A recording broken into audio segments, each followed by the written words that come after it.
is only 4 words. This one's for John.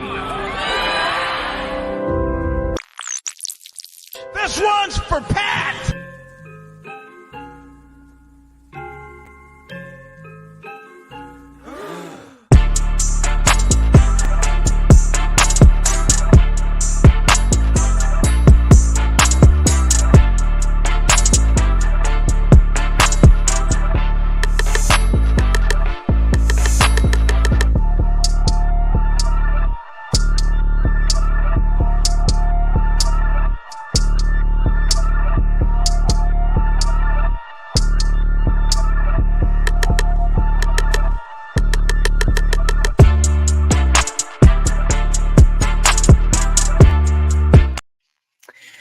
Ladies and gentlemen, welcome to NFL with Kyle. Happy Sunday night. Bill in the chat already. This one's for Kyle.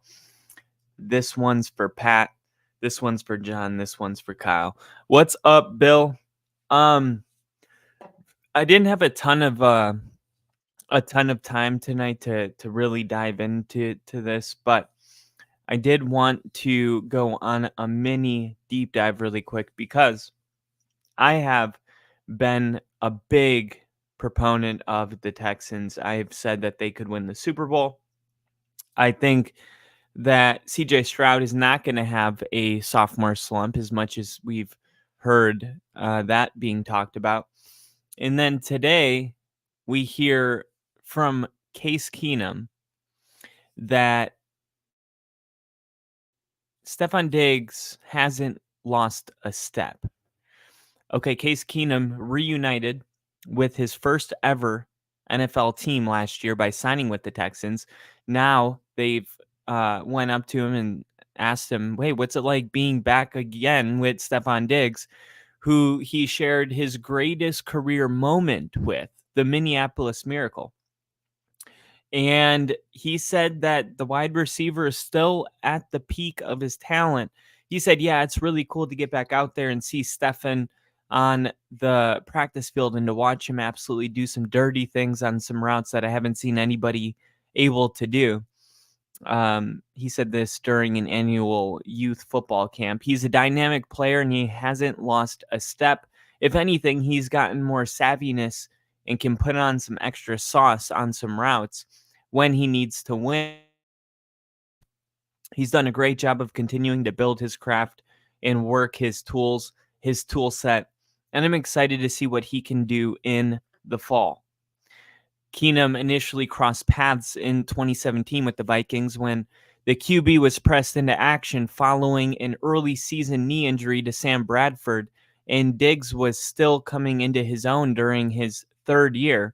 Together, the two helped power Minnesota to an NFC championship game after a 13-3 season, a run that nearly ended a week earlier before Keenum and Diggs connected with the 61-yard touchdown pass with 10 seconds remaining in the divisional round.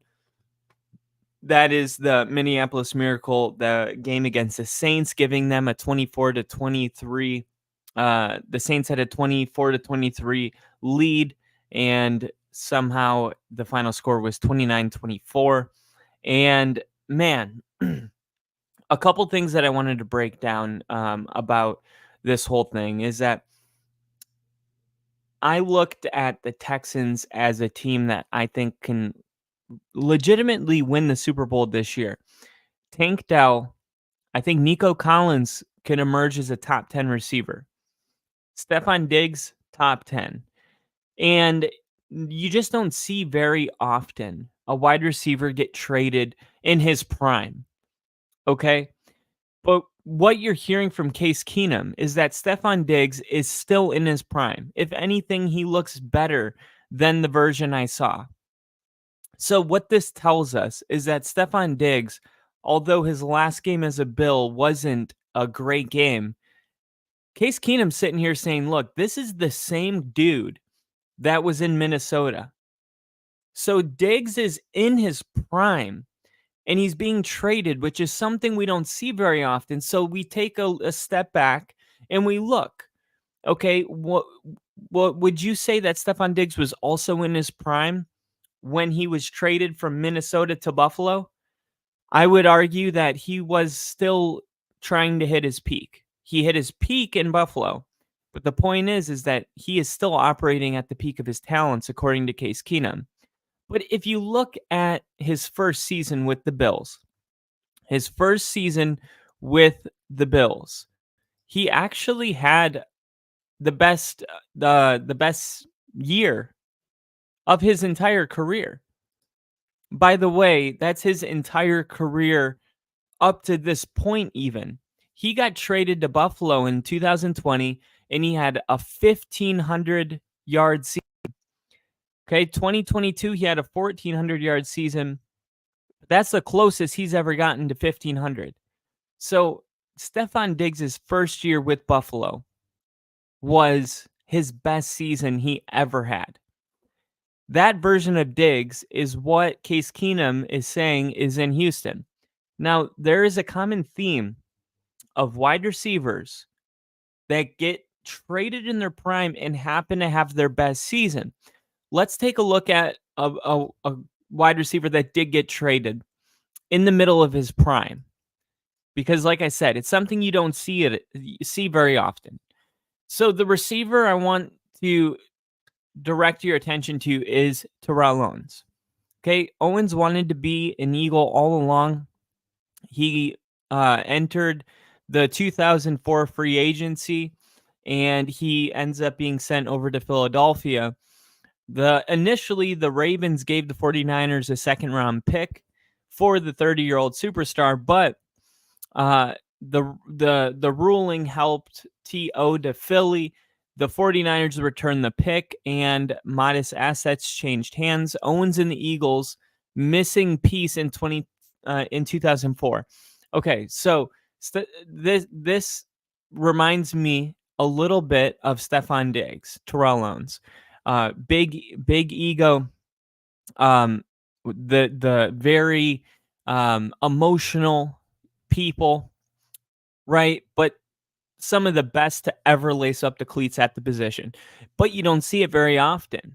So let's look at the Eagles, because the Eagles in 2003, Donovan McNabb threw for, hold on, here it is. It just froze out. In 2003, Donovan McNabb threw for 3,216 yards. Okay. Donovan McNabb was drafted in 1999. In 2000, he went to the Pro Bowl. In 2001, he went to the Pro Bowl. 2002, 2003, and 2004, he went to the Pro Bowl. So for 5 years in a row, Donovan McNabb went to the Pro Bowl, meaning Donovan McNabb was an established quarterback before Terrell Owens was traded to Philly. And in 2003, the Eagles went 12-4. The Eagles went 12-4 in 2003. Terrell Owens proving to be that missing piece. In 2004, the Eagles and Donovan McNabb specifically went 13-2. He only played 15 games. He went 13-2, and they went to the Super Bowl. The Super Bowl. So look at the Texans for a second. What was their 2023 record? Okay. They were 10-7. So a couple more wins goes to the Eagles. But one of the things that I see a similarity of is that CJ Stroud is that young Pro Bowl quarterback. And Stefon Diggs can be the missing piece that Terrell Owens was for the Eagles. And I mentioned Stefon Diggs' best season ever is his first year from being traded from the Minnesota Vikings to the Bills. His first year with the Bills was his best career-wise. And oddly enough, if you look at Terrell Owens and his receiving numbers, Terrell Owens' best season was in 2004. His first year with the Eagles. Okay, his first year with the Eagles, he had 1,200 yards. Okay, but he also He also, where did he lead? Okay, he played only 14 games. He had 77 games for 1,200 yards. The year before in San Francisco, he had 1,102 yards. He had 14 touchdowns. No, he had one other year that was that good. 2001 with the 49ers. 2001 and 2000 with the 49ers would be the other years, and he had 1 year in 2007. Man, he was just a beast. So Terrell Owens is another player that went to 3 different teams. I mean, he really went to 5, but let's be real. You remember him as a 49er, an Eagle, and a Cowboy. You don't really remember him as a Buffalo Bill or a Bengal, even though he almost had 1,000 yards receiving in 2010 when he decided to retire. But there's a common theme when really good teams add a generational type talent that's still in their prime, that not only will that receiver have his best season in some time, but that the team themselves will be in the Super Bowl. And that is what I think is worth taking a look at. I mean, we all know, on paper it looks great, but there's a reason why immediately after this trade, I went to Twitter and put in my bio, the Texans will be in the Super Bowl next year. And Bill said, I think everyone in Buffalo just got tired of watching him run his mouth. Giants fans are the same way. Just look at how they ran Shockey and OBJ out of town for being passionate. I don't like it, but I understand it. It's a weakness of our bipolar fan base. It's true. And John Mara. Is it Mara or Mara? But yeah, so Keenum saying good things about Diggs. Diggs, who is turning 31 years old in November, is now looking to reset in Houston, and Case Keenum believes that he still possesses all the tools to do so. And he'll also stand to benefit from less attention defensively because Houston has, as I previously mentioned, a totally stacked wide receiver room with Nico Collins and Tank Dell. And now Stefon Diggs. That's going to be insane. Don't forget, they also brought in Joe Mixon to help have a real running threat. They were able to re-sign Dalton Schultz. I'm just convinced that Houston is going to threaten to go much further this year, and they're definitely going to be the favorite to take the AFC South, and also winning at least one playoff game. I think this team is ready for an AFC championship. Keenum said, I think he's hungry, talking about Diggs. There's obviously a lot of success, and these guys are very proud of what we're able to do and what he was able to do. There's still some meat on the bone. We still want to get after it. We want to finish with the confetti falling down and winning the last one. And I suppose that's what Diggs and Case Keenum have in common at this point in the career. It's like, hey, we're both in the same situation where we just want to be a part of a Super Bowl and we just want to win one. We want that ring. And could you make a real argument that Stefon Diggs is in a better position to win a ring now than he was with the Bills? I think that's fair. I think it's fair. And although Case Keenum and Diggs are going to be playing completely different roles for the team, Case Keenum, a backup quarterback that you hope never touches the field, and Stefon Diggs, a wide receiver that you hope can take that wide receiver one position. Totally different, but they've been on this journey together, and Keenum knows that, hey, we still have a really good shot at finishing a season with the confetti falling down on us and winning that last one. And then Case Keenum probably hangs up the cleats. But I think the Texans overall, I think that they have their mind right. I think that they're going to be focused quietly. They're coached really well with D'Amico Ryans, and I think this team, for as young as CJ Stroud is, I think you have enough Stefon Diggs type players on this team that CJ Stroud knows these guys are trying to get a ring. And I'm not going to, it's not going to be me that holds him back. The reigning AP Rookie of the Year, he's not going to be the one to hold him back. But if anything, I think they're going to get even more out of CJ Stroud. The fact that the Texans aren't even a top 4 favorite to go to the Super Bowl blows my mind. I think even the Bills had better odds last time I checked. Let me see. 2024 Super Bowl odds. Well, I guess that'd be the 2025 Super Bowl, wouldn't it? 2025. Okay, so you got 49ers and Chiefs. 49ers and Chiefs both are plus 600. Baltimore's plus 950. Unbelievable. Yep, I was right. Then you got the Lions at plus 1,300, the Bengals plus 14, the Eagles plus 14, the Bills plus 1,500, and the Texans plus 1,600. So there you have it. The Buffalo Bills have better odds to go to the Super Bowl than the Houston Texans. And the Bills are in a division with the Jets and the Dolphins. I don't get it. No, I really don't. The Jets have plus 2,000 odds. The Packers have better Super Bowl odds than the Jets. And the Cowboys better than the Packers and the Jets. The Rams plus 3,000. I like that. I think that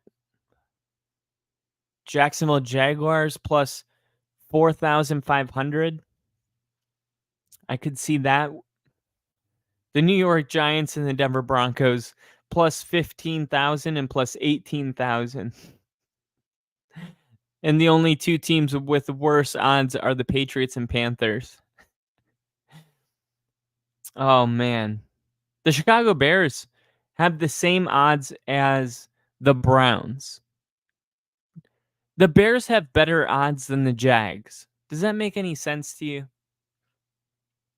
Let me show you.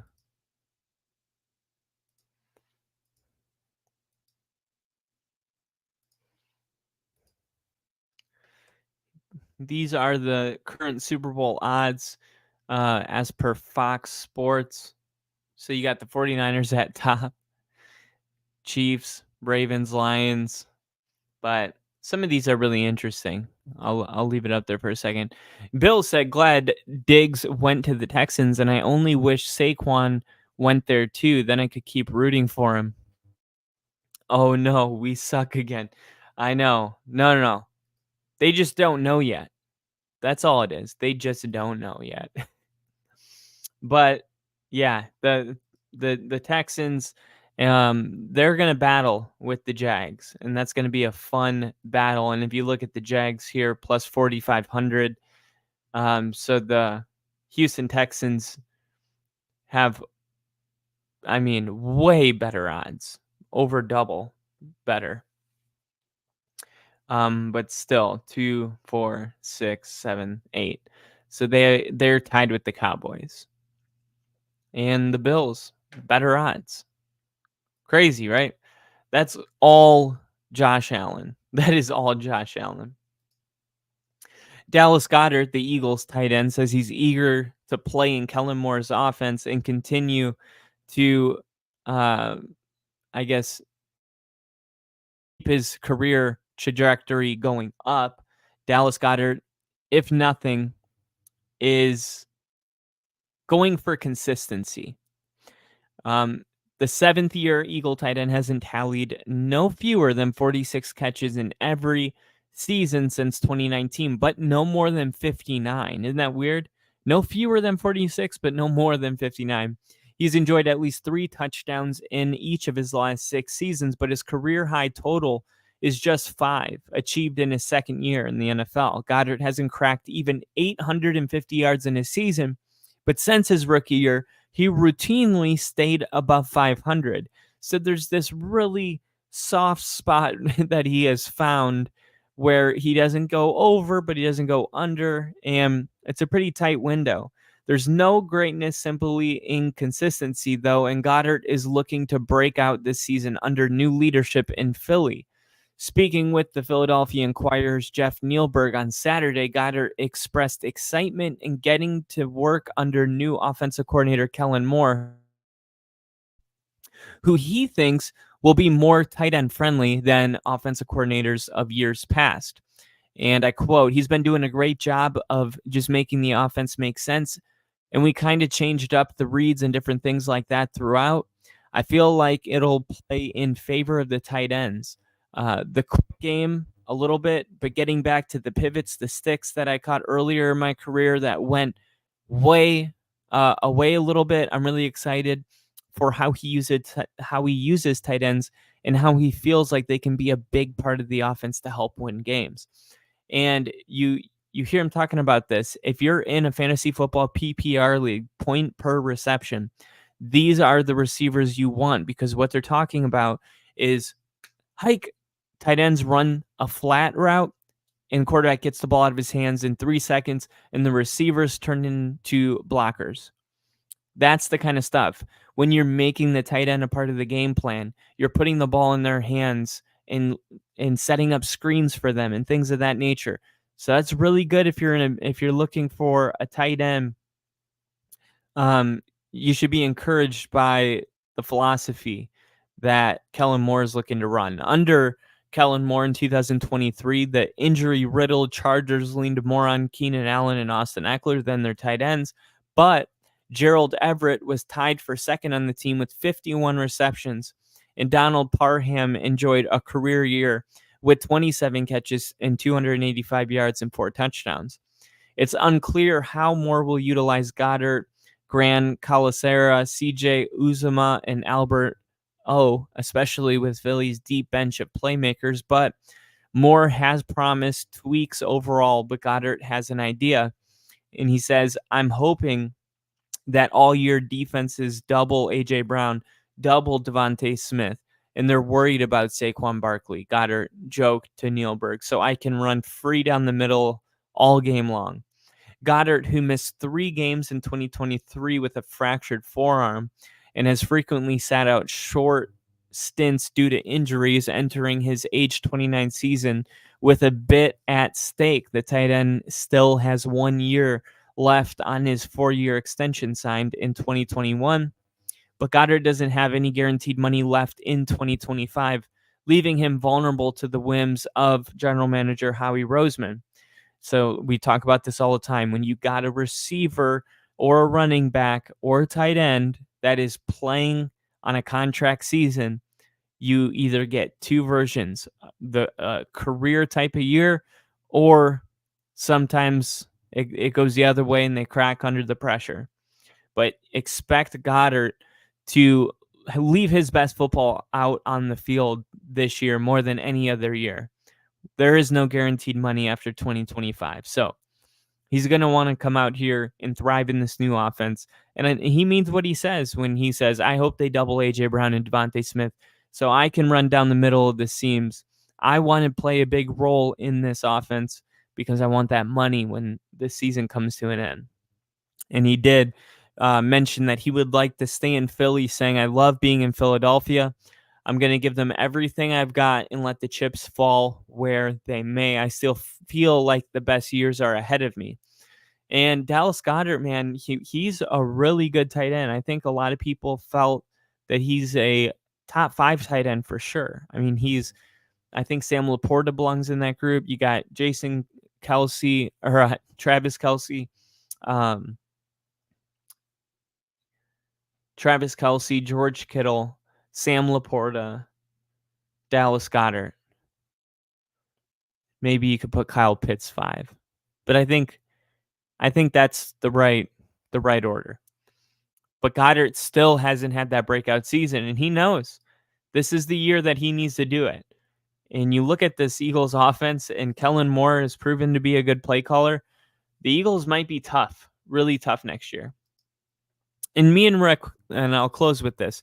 Me and Rick were talking about Breece Hall because I was saying Breece Hall is a top 5 running back. He was saying that he's like a top 25.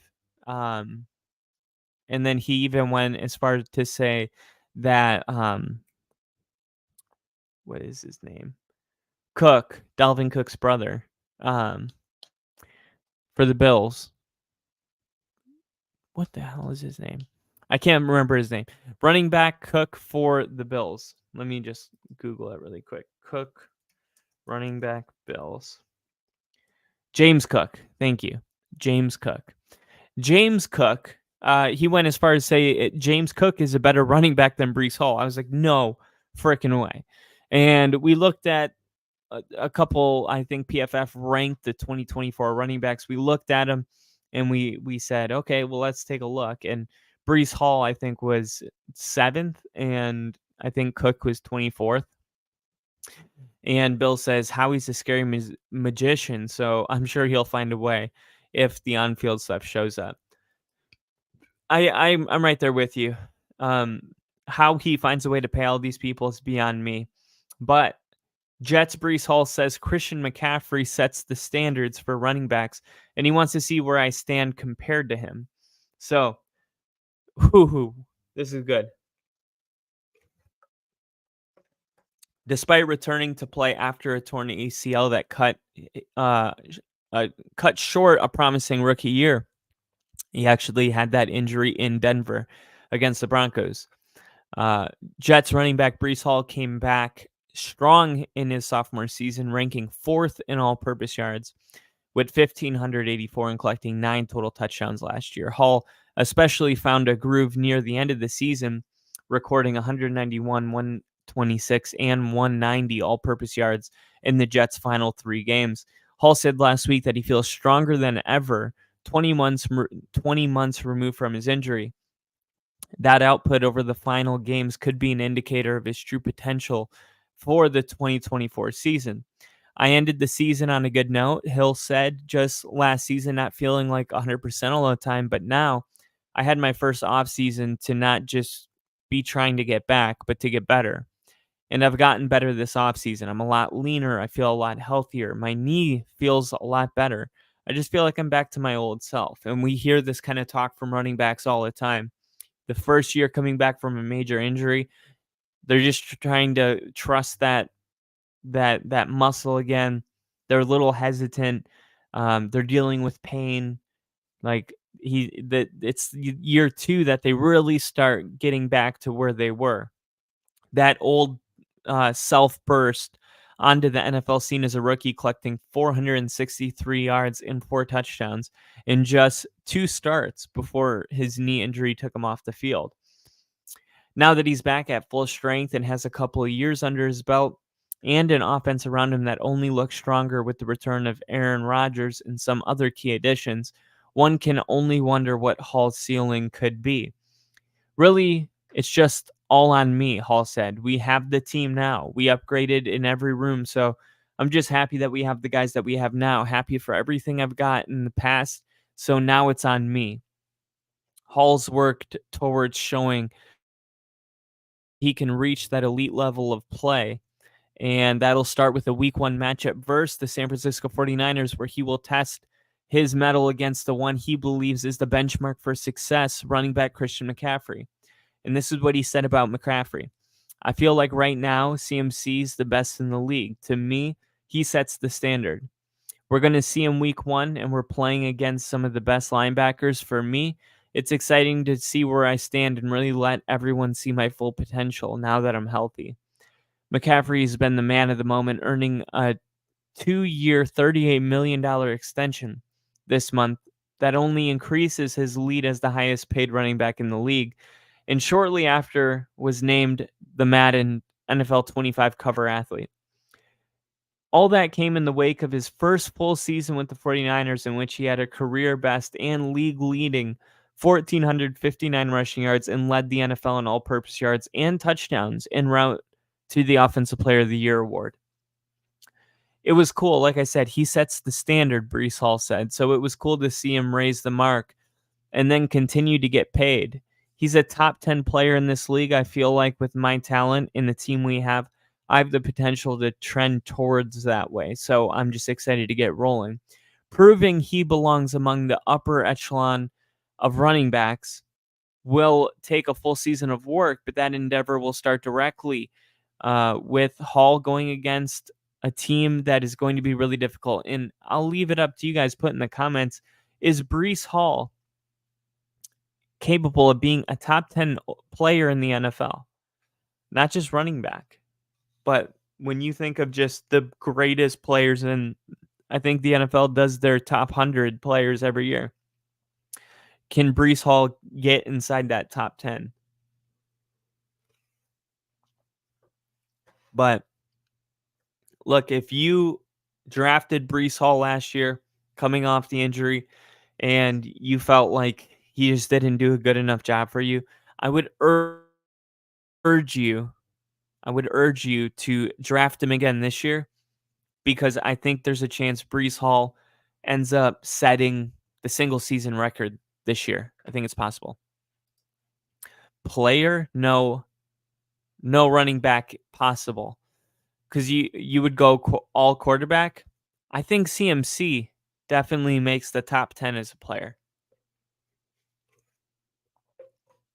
He's just so versatile. He's so versatile as a player.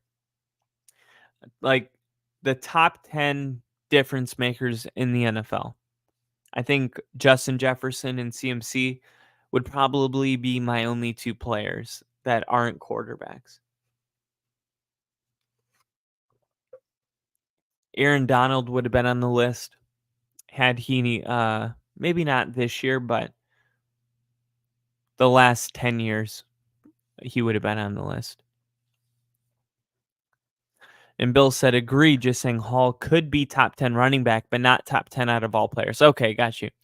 No, I expect him to be a top 10 running back next season for sure.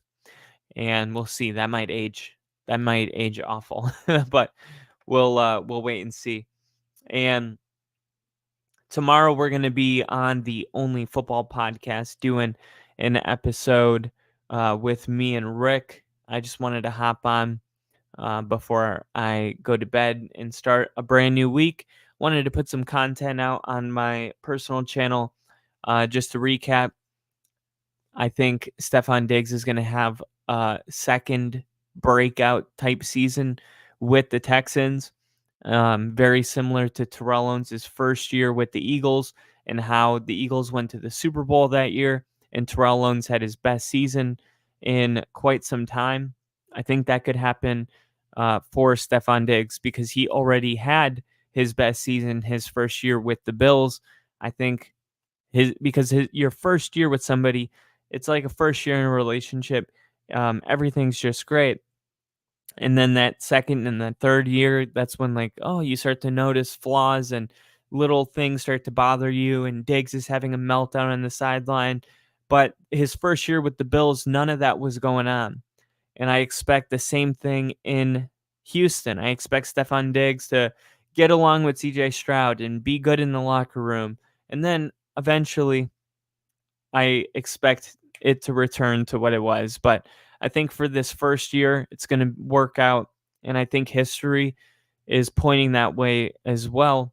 We talked about Breece Hall and how he wants to see where he stands versus CMC, Dallas Goedert not having any guaranteed money in 2025, and him believing that his best years are ahead of him, with Kellen Moore calling the offense and Saquon Barkley in the backfield. So those are the things we talked about here tonight. As always, you guys can follow me at NFL with Kyle on Twitter, and you can always hit the thumbs up, the like button on this, and that helps me out. Our last video that we put out had 48 views, I believe, which is just amazing because we just kind of started this channel.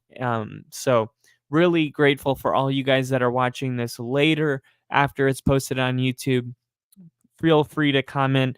I'll get back to every single one of them. You guys are awesome. Bill, thank you for being here as always. And I hope you have a great Sunday night. And I'll see you guys next time. See ya.